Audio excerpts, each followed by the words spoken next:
Assalamualaikum warahmatullahi wabarakatuh. Nama saya Sofiatul Fitri dengan NIM 19732010004. Di sini saya akan memaparkan usulan penelitian saya dengan judul peran gender dalam emotional intelligence terhadap kecenderungan narsistik pada remaja akhir.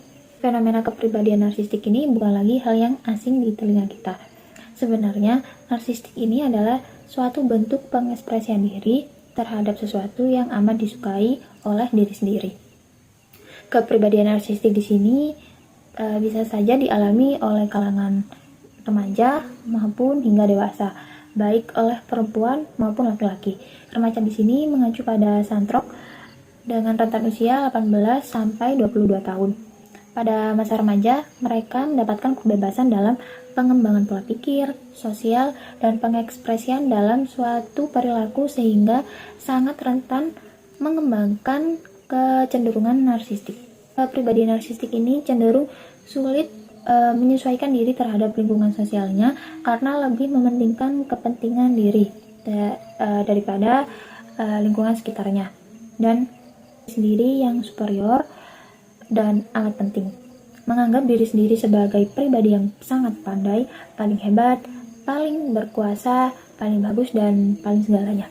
Dalam penelitian lain juga disebutkan, menurut Harlock, pada masa remaja ini memiliki ciri-ciri yaitu pada masa remaja sebagai periode penting karena perkembangan serta perubahan fisik dan mental yang begitu cepat dan mempengaruhi meningginya emosi. Sehingga hal tersebut perlunya untuk memiliki atau menguasai emotional intelligence ini yaitu seseorang dapat mengatur serta mengelola emosinya.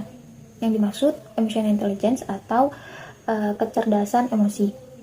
Adapun ciri-ciri individu yang memiliki emotional intelligence yang mencakup yang pertama ada self-awareness, self-regulation, self-motivation, empathy, and social skill. Golomé tahun 2015 menyatakan bahwa kecerdasan umum atau intelligence semata-mata hanya dapat memprediksi atau meramalkan kesuksesan hidup seseorang sebanyak 20% saja. Sedangkan 80% yang dipengaruhi oleh kecerdasan emosi. Di mana bila hidup seseorang tidak ditunjang dengan pengelolaan emosi yang sehat, kecerdasan kognitif saja tidak akan menghasilkan orang yang sukses dalam hidupnya di masa yang akan mendatang. Sehingga dalam hasil penelitian yang akan mendatang pasti terdapat ketidakkonsistenan mengenai kepribadian narsistik dan emotional intelligence serta penelitian dahulu sebagai literatur dalam penelitian ini, sehingga mendorong peneliti untuk melakukan penelitian lanjutan. Penelitian ini bertujuan untuk menguji peran gender dalam emotional intelligence terhadap kecenderungan narsistik pada remaja akhir. Desain penelitian ini adalah menggunakan penelitian kuantitatif dengan desain non-eksperimen. Penelitian ini menggunakan metode kuantitatif karena ingin mendapatkan data dalam bentuk frekuensi dan penilaian yang dilakukan secara spesifik untuk mengukur tingkat emotional intelligence dan kecenderungan narsistik dari sejumlah partisipan. Penelitian ini menggunakan teknik survei yaitu menanyakan pertanyaan kepada sejumlah partisipan dengan menggunakan kuesioner.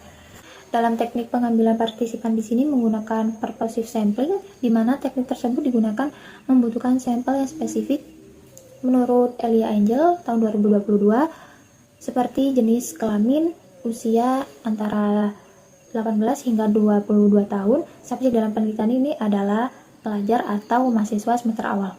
Dalam penelitian ini partisipan tidak dibatasi oleh suku maupun agama. Instrumen penelitian di sini, data yang digunakan dalam penelitian ini adalah data primer, di mana data primer ini adalah data penelitian yang diperoleh secara langsung dari narasumber aslinya, berupa angket atau kuesioner. Penelitian terhadap kuesioner yang disebarkan kepada responden dengan menggunakan skala Likert.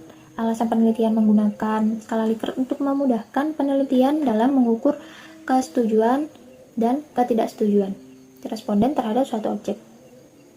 Skala emotional intelligence ini mencakup pada 5 indikator yaitu kesadaran diri, pengaturan diri, motivasi, empati, dan keterampilan sosial.